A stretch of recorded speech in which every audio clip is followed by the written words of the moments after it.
Feared CIO operative Gilbert Mere, based in Mnangagwa, reportedly died in a car accident early today. Sabina mnauzvizere aiwa tiudza kuti aiwa operative CIO anova akanga loyal kune mutungamiri wenyika aiwa ashaika nokuti bva subscribe like kuti on the bell icon. Tendera mnaunyu kwamuchinzi. Reports show that he died between Mnangagwa and Chivu as he drove from Harare.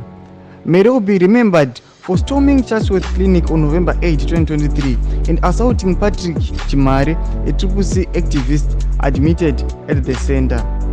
Reports from the accident indicate that Mere was thrown out of his vehicle and suffered a fractured head and ruptured tummy. Sanzo atukonoti aiwa zvikunzi this CIO operative aiwa involved in a fatal accident aiwa obva atofira ipapo aiwa inosirisa kwazvo muri Zimbabwe. Saka chimbotiziva mafungiro enyu munoti kudii pamusoro pezviitiko izvi zvinochiitika munyika yedu yenyika Zimbabwe. Muziva kuti panapa nokupe ma-updates hapana chatomboita kuti muluze kana chatomboita kuti mujambirwe. Saka muri Zimbabwe chikutidziva mafungiro enyu pinai comment section medu musangano subscribe kulike channel on the bell icon.